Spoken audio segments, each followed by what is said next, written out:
Всем привет, меня зовут Дима, я руководитель компании Магия Камина. Мы находимся в поселке Прелестный Стиль. Здесь мы установили трехстороннюю топку от немецкого производителя Spartern. Это серия премиум. Мы расскажем, чем она отличается от классических версий. Мы немного затронем тему про приточную вентиляцию, потому что здесь тоже есть нюансы. Так что смотрите до конца, будет много интересного.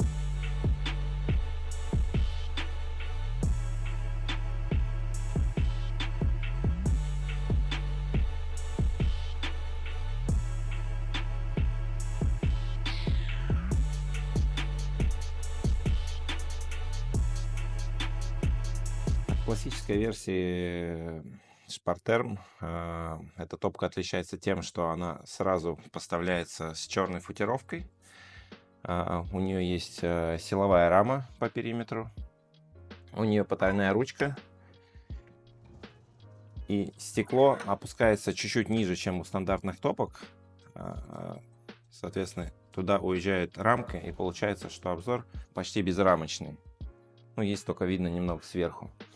Боковые стекла у нее открываются по принципу духовки для чистки.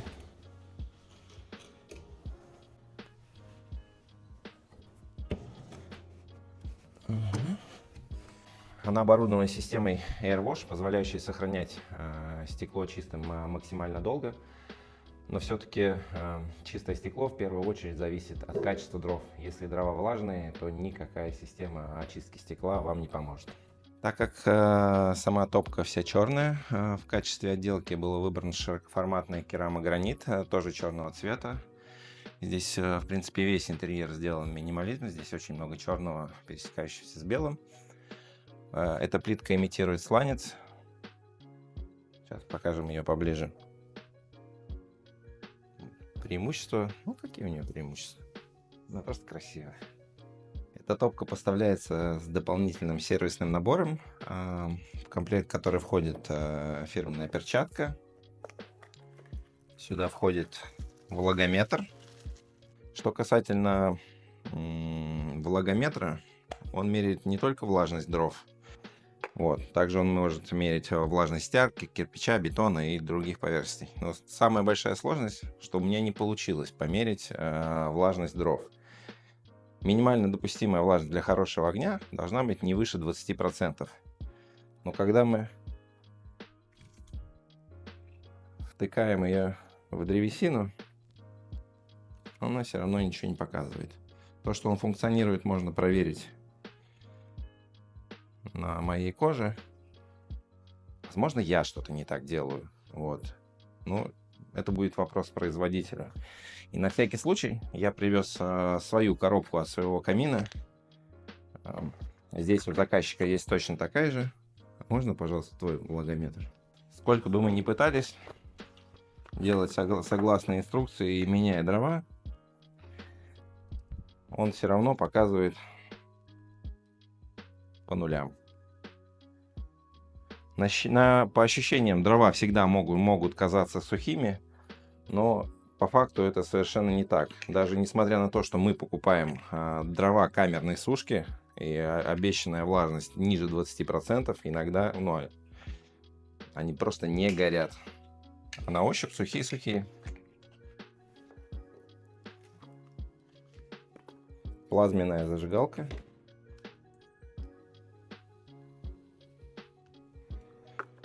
Баллончик с черной краской для восстановления стальных поверхностей на топке. И небольшое средство для очистки стекол.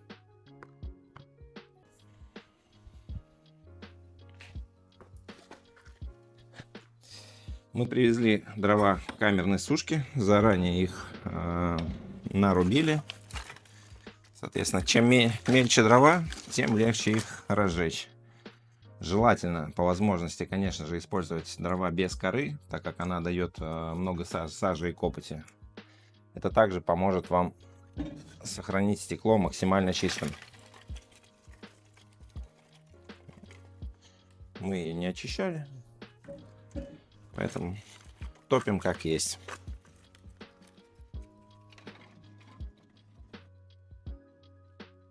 прошлом видео мы затронули тему про наличие приточной вентиляции, потому что достаточное количество свежего воздуха нужно для правильной работы камина. И если его будет не хватать, то камин будет работать в обратную сторону. Здесь подключить топку напрямую для забора воздуха с улицы не было возможности. Поэтому и тем более в доме установлена вент-машина. Но есть все равно нюанс. Сейчас вент-машина работает на приток не на полную мощность, так как дом работает на обогрев. И она гоняет внутренний воздух, не забирая воздух с улицы. И сейчас на ощупь камин, тяга обернута, и чувствуется, как воздух с улицы поступает очень холодный. Даже покажем.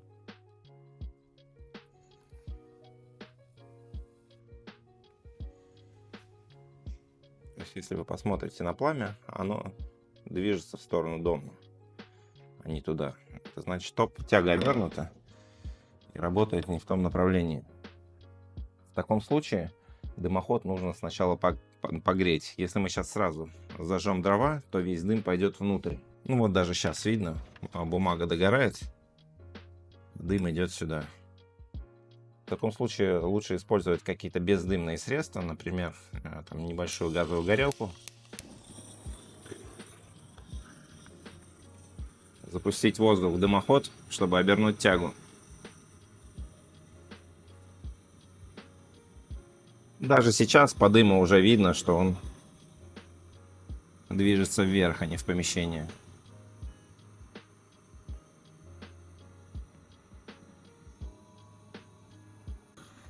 Также, чтобы в дом поступал свежий воздух, можно открыть форточку, окно.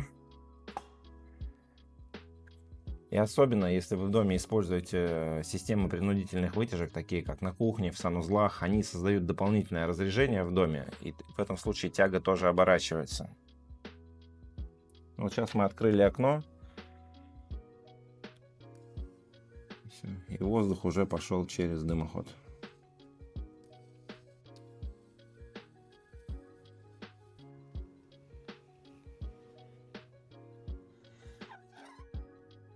Для первоначальной растопки можно оставлять дверцу немножко открытой, чтобы воздуха поступало побольше. И когда дрова схватится, можно ее закрывать. Ручка подачи воздуха в топку находится вот здесь, на левой стенке. На стадии розжига открываем ее на полную. Шибер здесь установлен дополнительно. Европейцы вообще шибера не ставят, потому что качественные, хорошие топки, герметичные, управляются родными ручками. Но бывает, когда чрезмерно высокие дымоходы, или как раз в таком случае, чтобы меньше холодного воздуха попадало из дымохода внутрь, когда топка не работает, шибер лучше закрывать. Но во время работы все управление происходит родными рычажками. Очень важно следить, это на всех топках, вокруг между рамкой и стеклом находится термостойкий шнур. Он выдерживает высокие температуры, но он не любит попадания прямого огня. И вот сейчас даже сюда попал маленький уголечек, его желательно сразу убрать, потому что он может его повредить.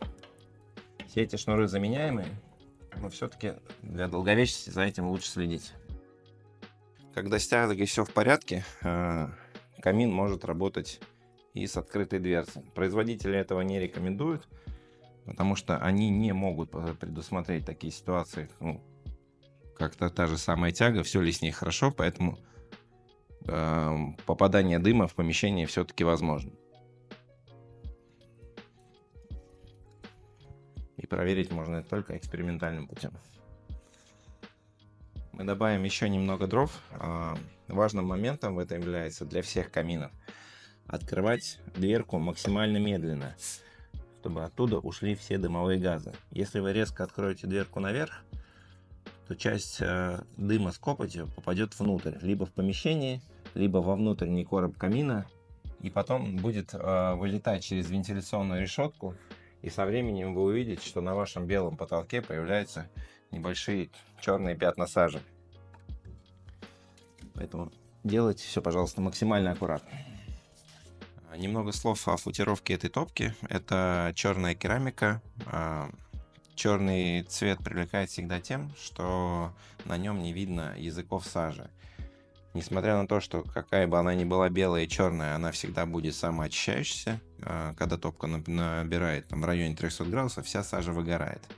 Но на светлых футировках, когда топка остывает, там все равно остается немного языков черных. Поэтому, конечно, все зависит от интерьера, но самым популярным всегда является черный цвет. Плюс она имеет большую массу, она накапливает тепло и отражает ее внутрь топки, что повышает температуру. И за счет этого горение получается более чистым, и сажи выгорает значительно больше. Меньше коптится стекло и меньше улетает в дымоход. В качестве системы дымоудаления был выбран производитель стальных дымоходов Schiedel Permeter. Изначально это немецкий бренд, но с началом специальной военной операции с поставками были сложности, и завод был перенесен в Россию. Сейчас все комплектующие этого дымохода производятся здесь, но он ни в коем случае не потерял в качестве. Основные его преимущества это в том, что там используется в качестве наполнителя белое силикатное волокно, которое не спекается, не садится и выдерживает температуру больше 1000 градусов, что способно выдержать даже небольшой внутренний пожар в дымоходе, вот, если там сажи немного. Наружный контур в таком случае не прогорит. Этот производитель дает 10-летнюю гарантию, а эксплуатационный срок значительно выше. Вот. И основным его преимуществом заключается в том, что это единственный дымоход, у которого согласованы противопожарные разделки с МЧС. И если вы делаете все по инструкции от компании Schiedel, то все гарантии производитель берет на себя. Но какой бы ни был надежный дымоход любого производителя, за пожарную безопасность они ни в коем случае не отвечают. Самое главное – это качественный монтаж и хорошие современные изоляционные материалы. Это как раз то, на чем мы специализируемся. Мы проектируем, качественно монтируем и делаем финишную отделку. Так что переходите по ссылке в описании, обращайтесь на консультацию. Мы вам подберем любого производителя, не только немецкого, отечественного, все, что хотите. На обратном пути мы решили заехать в ресторан «Изумруд». Это район Новая Пустошь. Мы здесь год назад установили подвесной камин от компании Open Fire. Он используется здесь постоянно. И хотим посмотреть, в каком он сейчас состоянии. Заодно выпить по чашечке кофе.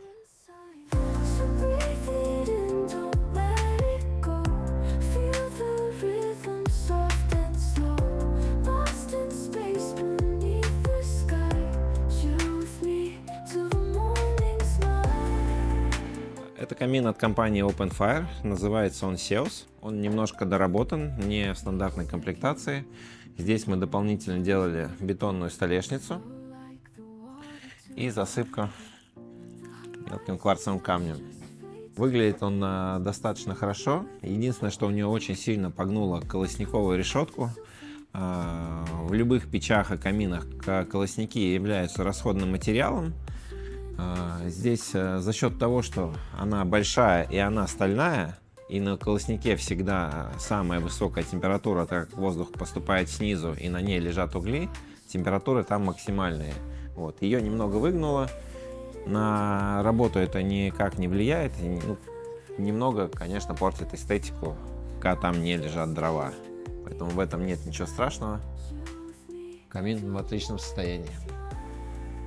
В декоре и мебели здесь много оттенков серого, поэтому цвет столешницы мы старались максимально подбирать к цвету дивана. Хочу обратить ваше внимание, что мы занимаемся установкой каминов, печей не только для частных домов, но и для коммерческих помещений, ресторанов, клубов и так далее.